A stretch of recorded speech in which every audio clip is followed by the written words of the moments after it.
आज मेरा केंद्रीय वित्त मंत्री निर्मला सीतारमण जी से मिलना हुआ है और हिमाचल प्रदेश की जो आर्थिक स्थिति है उस संदर्भ में बहुत विस्तार से चर्चा हुई और विशेष तौर से जो हिमाचल प्रदेश में कांग्रेस की सरकार में कांग्रेस के नेताओं ने जिस प्रकार से रेवेन्यू डेफिसिट ग्रांट को लेकर के जो शोर डाला है उन सारे इश्यूज को लेकर के मैंने विस्तार से चर्चा की और मैं इस बात के लिए केंद्र सरकार का आभारी भी हूं कि हिमाचल प्रदेश केंद्र के सहयोग के बिना चल नहीं पाता है और हिमाचल को केंद्र लगातार मदद कर रहा है, हर रूप में मदद कर रहा है।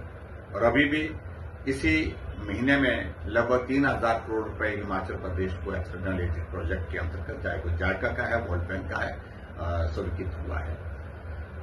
लेकिन जो मुख्यमंत्री बार बार एक बात को लेकर के रेवेन्यू डेफिसिट ग्रांट के बारे में कहते हैं कि केंद्र ने हिमाचल के लिए बंद की, हिमाचल के लिए नहीं, 17 राज्यों को जो मिलती थी रेवेन्यू डेफिसिट ग्रांट सभी राज्यों के लिए बंद हो गई है। अंतिम फैसला इसमें केंद्र सरकार को करना है क्योंकि बजट प्रस्तुत हुआ है, अभी इसमें डेलिब्रेशन होनी है, चर्चा होनी है सारे विषयों को लेकर के। मैं सिर्फ इतना ही कहना चाहता हूं कि 15th फाइनेंस कमीशन जब हिमाचल प्रदेश में आया, जब हमारी सरकार थी, मैं मुख्यमंत्री था, हमने अपना पक्ष बहुत जोरदार ढंग से रखा और हमको हिमाचल प्रदेश को रेवेन्यू डेफिसिट ग्रांट मिली। 16th फाइनेंस कमीशन जब कांग्रेस की गवर्नमेंट हिमाचल प्रदेश में आई, उसके बावजूद भी हमने विपक्ष के सदस्यों को जब बुलाया गया था तो हमने अपना पक्ष उस वक्त भी प्रदेश हित में जो रखना था प्रभावी ढंग से रखा है। आज हम सत्ता में नहीं है हिमाचल प्रदेश में, फिर भी हिमाचल प्रदेश का आर्थिक संकट ध्यान में रखते हुए हमने वित्त मंत्री जी के सामने बहुत विस्तार से आज गंभीरता से सारा पक्ष रखा है। केंद्र मदद करे, ज्यादा मदद करे, इस बात के लिए आग्रह भी किया है। लेकिन मैं इतना जरूर कहना चाहता हूं, मुख्यमंत्री जी आज शिमला गए हैं यहां से और दिल्ली आकर के आप खड़गे जी से मिल सकते हैं। आप खड़गे जी को मिलने के साथ साथ में राहुल गांधी के साथ मिले, लेकिन न वित्त मंत्री से मिले, न आप प्राइम मिनिस्टर से मिले। अगर केंद्र से मदद मिलेगी इस दौर में तो वो केंद्र सरकार की ओर से मिलेगी, खड़गे जी और राहुल गांधी जी मदद नहीं कर पाएंगे। एक बात बड़ी स्पष्ट कहना चाहता हूं। दूसरी बात उनको याद भी दिलाना चाह रहा हूं कि एक बात आप ध्यान में रखिए कि 2 वित्त आयोग आपके दौरान, जब मनमोहन सिंह जी देश के प्रधानमंत्री थे, आपकी यूपी की गवर्नमेंट थी,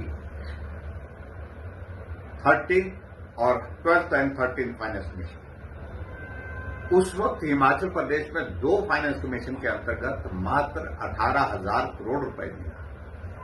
और मोदी जी की सरकार जब से बनी है, एनडीए की सरकार बनी है मोदी जी के नेतृत्व में, हिमाचल प्रदेश को रेवेन्यू डेफिसिट ग्रांट का 89,100 करोड़ रुपए से ज्यादा मिला, यानी कि 71,000 करोड़ हिमाचल प्रदेश को ज्यादा मिला।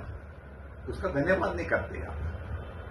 और उसके साथ साथ जो आरोप लगातार अब केंद्र सरकार पर, मोदी जी पर, हम पर लगाए जा रहे हैं, ये कतई भी उचित नहीं है। हिमाचल के हित में भारतीय जनता पार्टी सदैव रही है, पहले भी रही है, आज भी रही है, और इसलिए ये गलत तरीके से बयानबाजी करना उचित नहीं है। मैं बड़ा साफ कहना चाहता हूं। और भारतीय जनता पार्टी की सरकार में जब मैं मुख्यमंत्री था तो हमने अगर लोन लिया था 41,000 करोड़ का हमने लोन लिया था, 38,200 करोड़ रुपीज 38,200 करोड़ रुपीज हमने लोन का वापिस किया, जो आपकी कांग्रेस की सरकार की ओर से प्रदेश के ऊपर लादा गया था। मैं बड़ा स्पष्ट कहना चाहता हूं, इसलिए इस सारी चीज को लेकर के अनावश्यक रूप से बात ना करें और केंद्र को इस बात के लिए आग्रह आप करें केंद्र से कि हिमाचल प्रदेश को मदद मिले, ज्यादा मदद। इस बात को लेकर के बड़ा साफ कहना चाहता हूं कि बहुत दुर्भाग्य है कि कांग्रेस पार्टी के नेता लोग जो है हार के कारण इतना फ्रस्ट्रेशन में है कि वो मानसिक संतुलन तक हो गए। और आप पार्टी के खिलाफ बोलिए, लोकतंत्र में आप विचार के खिलाफ बोलिए, विचारधारा के खिलाफ बोलिए, लेकिन आप देश के खिलाफ बोल रहे हैं, देश के खिलाफ षड्यंत्र कर रहे हैं। एआई समिट जो हाल ही में यहां पर दिल्ली में संपन्न हुई, इस तरह का इवेंट आज से पहले कभी भारत में हुआ नहीं, जहां 20 देशों के राष्ट्राध्यक्ष आए, जहां 60 देशों से ज्यादा देशों के मंत्री आए, 3000 से ज्यादा वहां पर पार्टिसिपेशन रहा और 300 से ज्यादा लगभग वहां पर जो प्रदर्शनी लगी।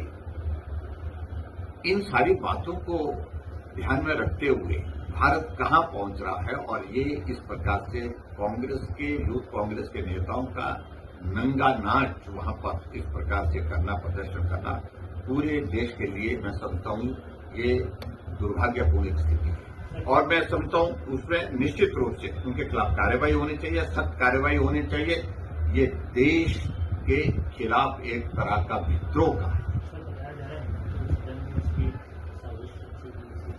ये और भी दुर्भाग्यपूर्ण है हम हिमाचल वासियों के लिए कि जहां हिमाचल प्रदेश के मुख्यमंत्री कह रहे हैं कि कांग्रेस के नेता आते हैं, कमरे में ठहरते हैं, मैं कमरे देता हूं, लेकिन कमरे ही इसको सराय मत बनाइए, इसको षड्यंत्र का केंद्र मत बनाइए। यहां कोई आदमी ठहरता है, उसकी आइडेंटिफिकेशन मत छुपाइए।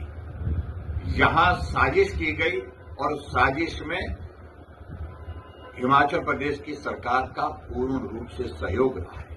ये बहुत ही दुर्भाग्यपूर्ण है। जितने भी यूथ कांग्रेस के लोग जो इसमें इन्वॉल्व थे उनके खिलाफ तो कार्रवाई होनी चाहिए, लेकिन इस सारी षड्यंत्र की जो रचना रची गई, योजना बनाई गई, जिसमें राहुल गांधी, प्रियंका गांधी दोनों शामिल थे, उनके खिलाफ भी कार्रवाई होनी चाहिए। और मैं यही कहूंगा कि सख्त कार्रवाई होनी चाहिए ताकि देश के खिलाफ इस प्रकार से साजिश में कोई भी आदमी भाग लेने के लिए आने वाले समय में 10 बार सोचे।